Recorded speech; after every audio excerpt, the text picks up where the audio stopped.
ओम शांति। ज्ञान मुरली सुनने से पहले 2 मिनट हम परमात्मा की याद में बैठेंगे। चारों ओर से अपना ध्यान समेट लें।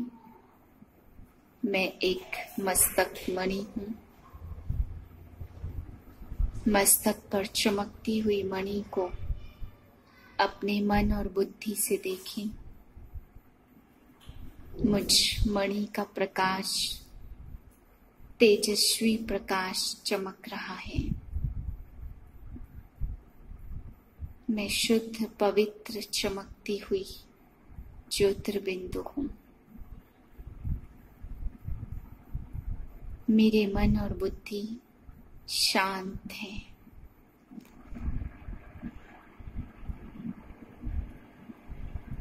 मैं शिव बाबा की याद में ज्ञान अमृत का पान करती हूँ।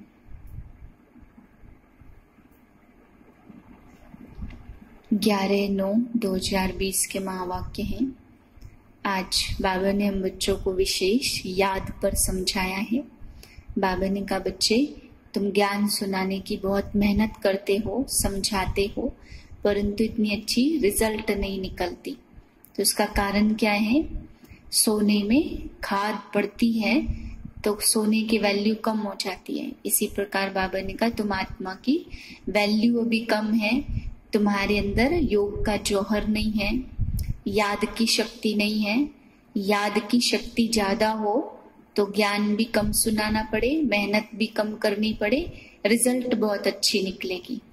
तो बाबा कहते, बच्चे ज्ञान ज्यादा सुनाने से अच्छा है अपने ऊपर मेहनत करें और योग तपस्या पर ज्यादा ध्यान देना है। बाप से योग लगा रहे तो वो वाणी में भी ताकत आएगी। फिर बाबा ने कहा, जितना जितना सोने में खाद पड़ती उतना उतना वैल्यू कम होती जाती है। ऐसे आत्मा में जितना विषय विकारों की खाद पड़ती है, जितना अवगुणों की खाद पड़ती जाती है, उतना हम आत्मा की वैल्यू भी आज कम होती गई है। अभी इसको याद से इस वैल्यू को बढ़ाना है, अपनी धुलाई करनी है। फिर बाबा हम बच्चों को आज समझा रहे हैं कि ये बेहद का ड्रामा है।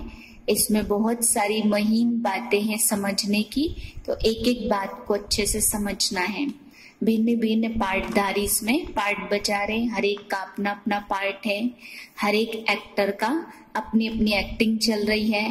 बाबा ने कहा, तुम बच्चों को कईयों के पार्ट देख करके हंसी भी आती है कि कितने बड़े बड़े भक्ति मार्ग में पांडवों के चित्र बनाए हैं। रावण का कैसा चित्र बना दिया। हर साल उसको जलाते हैं, फिर भी नहीं समझते कैसा दुश्मन है जो हर साल जलाते हैं। तो बाबा ने कहा, तुम्हें ये सब देख करके ज्ञान को समझने के बाद हंसी आती है इन चित्रों पर कि हर साल बड़ा बना रहे हैं और जला रहे हैं, फिर भी वो दुश्मन कहाँ बैठा है उसके बारे में जानते ही नहीं है। फिर बाबा ने हम बच्चों को समझाया कि अगर परिवार में एक हंस है, एक बगुला है, तो जरूर आपस में फिर लड़ाई झगड़ा होगा। तो इसलिए बड़ी युक्ति से, बड़ी समझदारी से चलना है। बाबा कई तरह की युक्तियां भी हम बच्चों को बताते हैं। मीठे बच्चे, यह ड्रामा का खेल एक्यूरेट चल रहा है। जिसका जो पार्ट जिस घड़ी होना है वही रिपीट हो रहा है। यह बात यथार्थ रीति समझनी है। प्रश्न है, तुम बच्चों का प्रभाव कब निकलेगा? अभी तक किस शक्ति की कमी है? उत्तर है, जब योग में मजबूत होंगे तब प्रभाव निकलेगा। अभी वह जौहर नहीं है, याद से ही शक्ति मिलती है। ज्ञान तलवार में याद का जौहर चाहिए जो अभी तक कम है। अगर अपने को आत्मा समझ बाप को याद करते रहो तो बेड़ा पार हो जाएगा। यह सेकंड की बात है। रूहानी बच्चों को रूहानी बाप बैठ समझाते।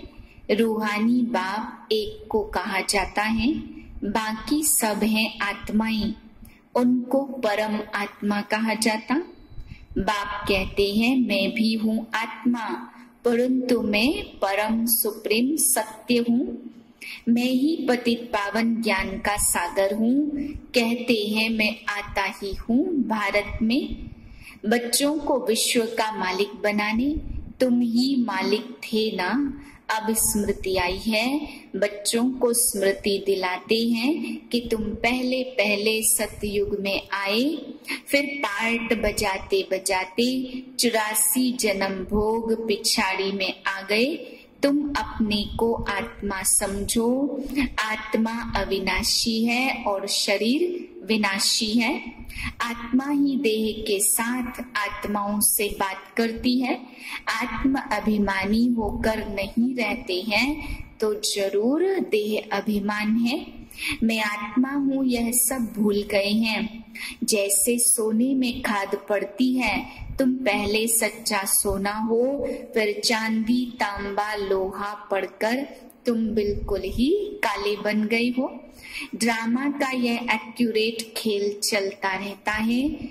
जो पार्ट जिस घड़ी रिपीट होना होगा उस समय रिपीट होगा, इसमें जरा भी फर्क नहीं पड़ सकता। वह है हद का ड्रामा और यह है बेहद का ड्रामा। यह सब बहुत महीन बातें हैं समझने की। तुम्हारी एम ऑब्जेक्ट है लक्ष्मी नारायण बनने की। बन गए फिर तो पढ़ाई की दरकार नहीं होगी। बैरिस्टर बन गया सो बन गया। बाप जो पढ़ाने वाला है उनको याद तो करना चाहिए। तुमको सब सहज कर दिया है। बाबा बार बार तुमको कहते रहते, बच्चे अपने को आत्मा समझो। मैं बाबा का हूँ, पहले तुम नास्तिक थे अभी आस्तिक बने हो। आस्तिक नास्तिक यह अक्षर इस समय के हैं, वहां यह अक्षर नहीं। पूछने की बात नहीं रह सकती। यहाँ प्रश्न उठते हैं तब तो पूछते हैं, रचता और रचना को जानते हो? तो कह देते हैं, बाप ही आकर अपना परिचय देते हैं और रचना के आदि मध्य अंत का राज समझाते। बाप है बेहद का मालिक। बच्चों को समझाया गया है और धर्म स्थापक भी यहाँ पर जरूर आते हैं। तुमको साक्षात्कार कराया था कि इब्राहिम क्राइस्ट आदि कैसे आते। वह तो पिछाड़ी में जब बहुत आवाज निकलेगा तब आएंगे।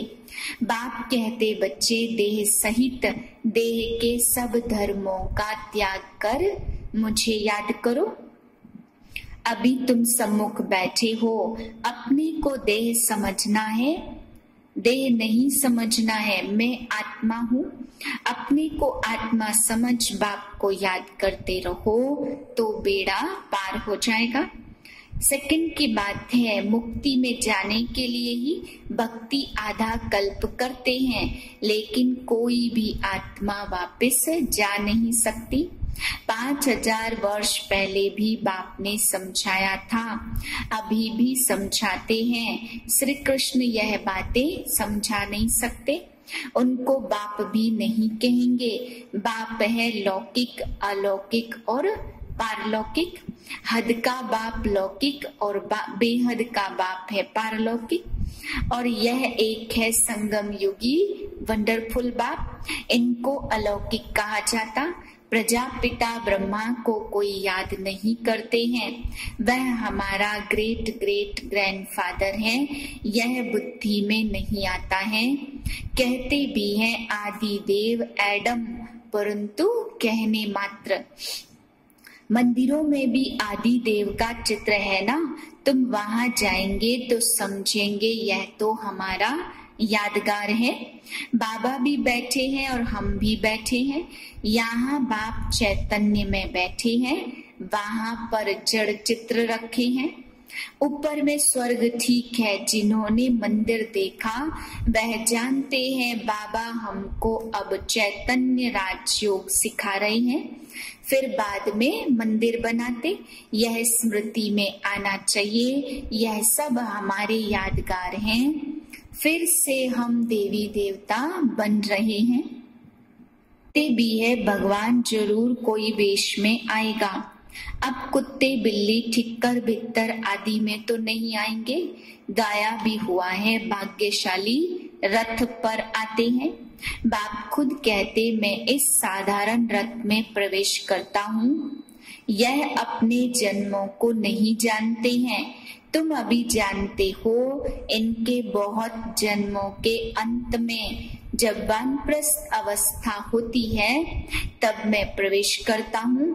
भक्ति मार्ग में पांडवों के बड़े बड़े चित्र बनाए हैं। रंगून में बुद्ध आदि का बहुत बड़ा चित्र है।